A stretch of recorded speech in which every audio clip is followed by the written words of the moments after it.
The year is 632 AD. A new force has emerged from the Arabian deserts, united under the banner of Islam. This is the Rashidun Caliphate, a burgeoning empire driven by faith and the desire to spread the message of their prophet Muhammad. To the north lay the Byzantine Empire, rulers of the eastern Mediterranean for centuries. To the east, the mighty Sassanid Empire, heirs to the legacy of ancient Persia, stood as a formidable obstacle. The stage was set for a clash of civilizations, a struggle for supremacy that would reshape the map of the Middle East. The Rashidun Caliphate, under the leadership of the first caliph, Abu Bakr, embarked on a whirlwind campaign of expansion. Their armies, fueled by religious zeal and a thirst for victory, quickly gained a reputation for their ferocity and tactical brilliance. The Byzantine provinces of Syria and Palestine fell in quick succession, sending shockwaves through the region. The Sassanids, witnessing the meteoric rise of this new power, looked on with a mixture of apprehension and disdain. They were about to learn that the Arabs were not to be underestimated. The Sassanid Empire, under the reign of Yazdegerd III, was a vast and ancient realm. It stretched from the Euphrates River in the west to the Indus River in the east, encompassing a tapestry of cultures and peoples. Its heartland, Persia, was a land of imposing mountains, fertile valleys, and bustling cities. The Sassanids boasted a proud martial tradition, their armies renowned for their heavily armored cavalry, the formidable cataphracts, and the legendary war elephants. They had held the Romans at bay for centuries, and believed themselves to be invincible. But the Rashidun Caliphate presented a new and unfamiliar challenge, a whirlwind of desert warriors, who fought with a fervor that defied conventional military thinking. The clash between these two empires was inevitable, a collision course set in motion by the ambitions of the Caliphate and the anxieties of the Sassanids. Among the many brilliant military minds that emerged from the Rashidun Caliphate, one name stands out: Khalid ibn al-Walid. Known as the Sword of Allah, Khalid was a master tactician and a courageous leader who instilled fear and respect in his enemies. His battlefield exploits became legendary, cementing his place in military history. Before the confrontation with the Sassanids, Khalid had already earned his reputation fighting the Byzantines. In 636 AD, the Byzantine Emperor Heraclius, seeking to stem the Arab tide, assembled a massive army to confront the Muslims at Yarmouk, near the present-day border of Syria and Jordan. The Byzantines were confident in their numerical superiority and the experience of their legions. They had not accounted for Khalid's strategic genius. Khalid, despite being outnumbered, outmaneuvered the Byzantine army. He skillfully used the terrain to his advantage, launching surprise attacks and flanking maneuvers that decimated the Byzantine ranks. The Battle of Yarmouk was a resounding victory for the Muslims, a testament to Khalid's tactical brilliance. The Byzantine army was routed, and Syria lay open to the advancing Rashidun forces. This victory sent shockwaves throughout the region, further solidifying the reputation of the Muslim armies and their seemingly invincible commander. It served as a stark warning to the Sassanids, who now faced the full might of the Islamic expansion. The victory at Yarmouk, however, was just the beginning. The Rashidun Caliphate, now under the leadership of the Caliph Umar, had set its sights on the riches of the Sassanid Empire. The stage was set for a clash of titans, a confrontation that would decide the fate of the Middle East. The Rashidun Caliphate's expansion was not merely a series of opportunistic conquests, it was driven by a clear vision, a belief in their divine mission to spread the word of Islam.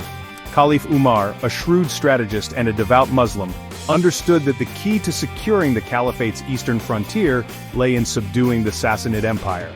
He knew that a piecemeal approach would not suffice. The Sassanid Empire, despite recent setbacks, remained a formidable foe. Umar, displaying both political acumen and strategic foresight, devised a bold plan. He would raise new armies, drawing upon the strength of the newly converted Arab tribes, and dispatch them to the east. Their objective was clear: to conquer the heartland of the Sassanid Empire, Persia itself. This was no small task. Persia was a land of vast distances, imposing terrain, and a proud warrior tradition. The caliph's call to arms was met with enthusiasm. Arab tribes, eager to prove their loyalty to the new faith and enticed by the promise of riches and glory, flocked to join the burgeoning Muslim army. They were ill-equipped compared to the heavily armored Sassanid soldiers, but they were united by their faith and their unwavering belief in their destiny. Their morale was high, their spirit undimmed by the challenges that lay ahead. Among the commanders chosen for this monumental task was Sa'd ibn Abi Waqqas, a veteran of the early Muslim campaigns and a close companion of the Prophet Muhammad. He was a man of deep faith, known for his piety and his strategic mind. Umar entrusted him with a heavy responsibility to lead the Muslim army into the heart of the Sassanid Empire. Sa'd ibn Abi Waqqas was not a man who sought glory in battle. He was a devout Muslim, known for his piety and his wisdom. Yet when the call to duty came, he did not hesitate to answer. Caliph Umar, recognizing Sa'd's strategic mind and his ability to inspire men, appointed him to lead the Muslim army against the Sassanids. It was a testament to Sa'd's character that he accepted this heavy responsibility with humility and unwavering faith. Sa'd understood the gravity of the task before him. He was facing a powerful enemy, fighting on their own ground, defending their homeland. He knew that victory would not be easily achieved. It would require not just military prowess, but also unwavering faith and strategic brilliance. Sa'd, drawing upon his deep understanding of Islam, rallied his troops, reminding them that they were fighting for a righteous cause, spreading the word of God. He instilled in them a sense of purpose, a belief that their struggle was not just for worldly gain, but for the salvation of souls. Under Sa'd's leadership, the Muslim army marched eastwards, their spirits high, their hearts ablaze with faith. They were an army united by a common belief, prepared to face any obstacle, to overcome any challenge. Theirs was a journey into the unknown, a test of faith as much as a military campaign. The stage was set for a monumental clash of civilizations. The fate of the Sassanid Empire, and indeed the future of the Middle East, hung in the balance. The two armies, vastly different in size, equipment, and fighting styles, converged on a dusty plain near the town of Al-Qadisiyyah, not far from the ancient city of Babylon. It was a desolate landscape, unforgiving under the scorching desert sun. The air was thick with tension, the silence punctuated by the whinnying of horses and the distant calls of soldiers preparing for battle. The Muslim army, though smaller in number, was united by their faith and their unwavering belief in their cause. They were lightly armed compared to their Sassanid counterparts, their ranks composed mostly of infantry armed with swords, spears, and bows. What they lacked in heavy armor and weaponry, they made up for in speed, maneuverability, and sheer determination. Their faith was their shield, their belief in their righteous cause their most potent weapon. The Sassanid army, under the command of their legendary general, Rostam Farrukhzad, was a force to be reckoned with. They were the defenders, the guardians of a proud empire with centuries of military tradition behind them. Their ranks swelled with heavily armored cavalry, the famed cataphracts clad in mail and armed with lances, their horses also protected by armor. They were a fearsome sight, their arrival on the battlefield heralded by the thunder of hooves and the glint of sunlight on polished steel. Behind them lumbered the war elephants, colossal beasts draped in chainmail, their howdahs carrying archers and javelin throwers. The Sassanids were confident in their military might, their superior numbers, and their experience in warfare. They had faced many enemies before, and they had always emerged victorious. This time, however, they were facing an enemy unlike any they had encountered before, an army fueled by faith and a burning desire for victory. The desert sands of Al-Qadisiyyah were about to be stained with the blood of thousands. Section 6. Guardians of Persia, Rostam Farrukhzad, and the Sassanid army. Rostam Farrukhzad was a living legend, a name whispered with reverence and fear throughout the Sassanid Empire. He was the embodiment of Persian military might, a seasoned commander who had risen through the ranks to become the guardian of the empire. Rostam carried the weight of his ancestors on his shoulders, the legacy of 1,000 battles fought and won against countless enemies. He had sworn to defend his empire against this new threat, these desert warriors who dared to challenge the might of the Sassanids. The Sassanid army was a reflection of their empire, vast, diverse, and ancient. Rostam commanded a force drawn from all corners of the empire. He had under his command heavily armored cataphracts from the Iranian plateau, their horses draped in chainmail, their lances tipped with steel. From the mountainous regions came skilled archers and javelin throwers, their aim deadly accurate. War elephants, lumbering behemoths draped in armor, stood ready to unleash havoc upon the enemy ranks. The Sassanid army was a formidable force, a testament to the empire's wealth and military prowess. They were confident in their superior numbers, their heavier armor and weaponry, and their long tradition of military success. They had faced many enemies before, and they had vanquished them all. The Arabs, they believed, would be no different. Rostam, a seasoned commander, did not underestimate his enemy. He had studied the Arabs' tactics, their swift maneuvers, their reliance on archery and close-quarter combat. He knew that they were fierce warriors driven by a zealous faith. Section 7. The brink of war, diplomacy fails. Before the first arrow was loosed, before the clash of steel echoed across the desert, there was an attempt at peace. Sa'd ibn Abi Waqqas, a man of faith and wisdom, understood the cost of war. He sent an envoy to Rostam bearing a message of peace and an invitation to embrace Islam. The envoy, carrying the Quran, the holy book of Islam, entered the Sassanid camp. He presented Rostam with a choice: accept Islam, pay the jizya, or face the consequences. Rostam, a proud man, balked at the offer. He listened patiently to the envoy's words, but his face remained impassive. The idea of submitting to these desert Arabs, these newcomers to the stage of history, was unthinkable.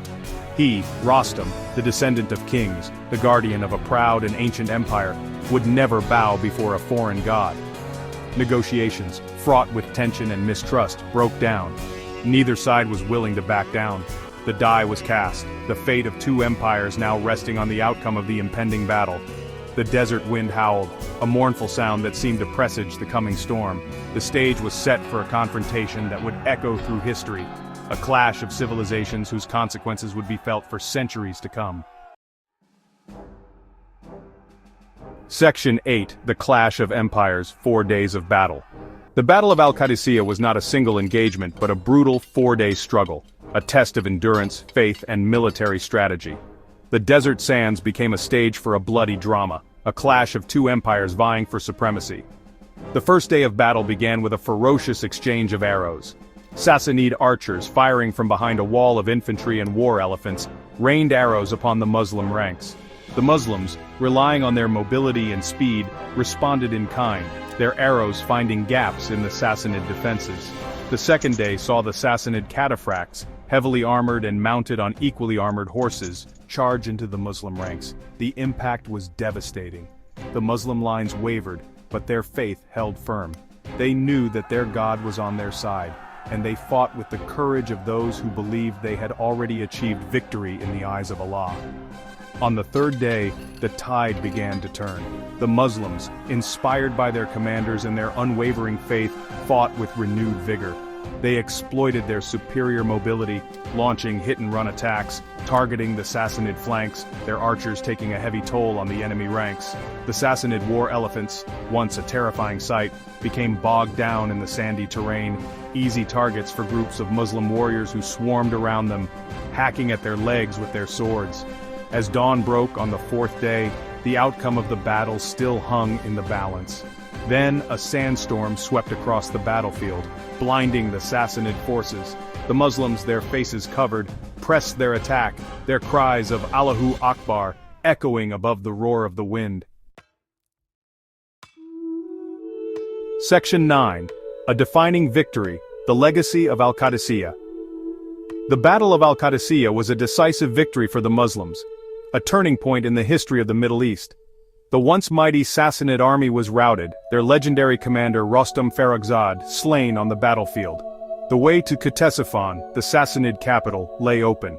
The victory at Al-Qadisiyyah marked the beginning of the end for the Sassanid Empire. Within a few years, the Muslims had conquered the heartland of Persia, extinguishing the last embers of Sassanid rule. The Persian Empire, which had stood for centuries, was no more. The victory at Al-Qadisiyyah had far-reaching consequences. It opened the way for the rapid spread of Islam throughout Persia and beyond. It led to the decline of Zoroastrianism, the ancient religion of Persia, and the rise of Islam as the dominant faith in the region. The Battle of Al-Qadisiyyah was more than just a military victory. It was a clash of cultures, a confrontation between two different worldviews. The Muslim victory paved the way for the creation of a new Islamic civilization in Persia, a civilization that would make significant contributions to art, science, literature, and philosophy. The echoes of that victory can still be felt today, in the languages spoken, the religions practiced, and the cultures that thrive in the Middle East. The Battle of Al-Qadisiyyah, fought on a dusty plain over 1400 years ago, continues to shape the world we live in. It is a reminder that even the mightiest empires can fall, and that faith, courage, and determination can overcome seemingly insurmountable odds.